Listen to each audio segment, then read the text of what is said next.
So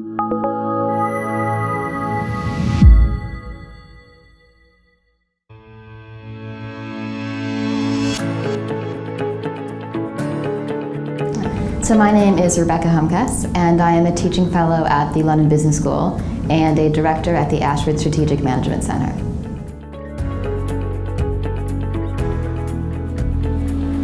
So why explore strategy execution? Well, one thing, it's top of mind of most executive teams. If you ask CEOs what their biggest challenges are, which is something the Conference Board and other institutions do year on year, they consistently rank it as number one or number two as their top challenges. And this is when other things on the list are things like market uncertainty, innovation, and competition. So we know it's a big deal. And it's also something most companies are pretty bad at. So self-assessed studies consistently show anywhere from around 2/3 to 3/4 of companies say they're failing to get the results they wanted out of their strategy. So big deal, not very good at. You'd think a lot of focus is on this topic, and surprisingly there's a pretty big gap. That if you look at attention devoted to development of strategy versus execution, it's outnumbered anywhere from 6 to 10 to 1. And this is things like books on the topic, articles, executive education classes, how boards spend their meeting time. So it's certainly a pretty big gap, and that's a gap that I really wanted to dive into.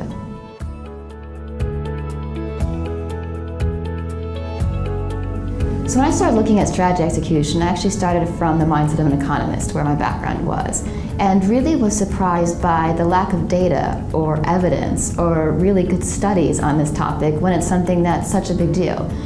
All of the things we spend so much leadership time talking about, strategy, innovation, agility, culture, they all come down to strategy execution, how we're putting all this together to move together as an organization. Yet we don't actually know how well we're doing and how to get better at it. So a colleague and I at the London Business School wanted to do just that. Help an organization understand, are you equipped, are ready to execute their strategy? So we built a survey online, and so far we've surveyed close to 500 companies and over 13,000 senior executives and leaders on this topic. Also worked with groups of companies in case studies, but also spend more than half my time working directly with executive teams and senior management teams, helping them to both develop a strategy for execution and better lead strategy for results.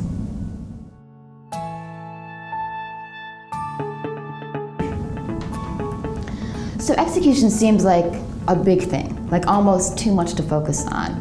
And it can sometimes seem so overwhelming that we want to focus on something else. So what do I do if I want to improve it and I don't have much time or I don't have much money? Well, first go back to strategy and say, from my strategy, are my choices clear? Have I told the organization what markets we're going to play in and not play in, what customers we're going to focus on and not focus on, and how we're going to win in those markets, and from there what my top priorities are. Execution will be improved simply by being clear on what your top priorities are. Second, have you worked to build a shared context of that? Once you've declared them, you're not done. You're at step almost one little bit. It's almost a baby step forward. Building shared context, a common understanding of what matters around the organization, that's an ongoing, never-ending, hard thing to do. So you got to stick at it day on, day on, day on. And it's not just about telling people what to do, but encouraging discussions and conversations. So another thing you can do, if you have those priorities, not only make sure you're talking about them, other people in the organization are.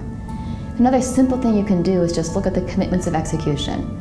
Are we making good promises and commitments across the organization? Don't let an email dictation be a commitment. Help people understand that the only commitments that matter are those ones that we talked about it, they're clear, and they're linked back to our top priorities. That's another simple thing that we can do.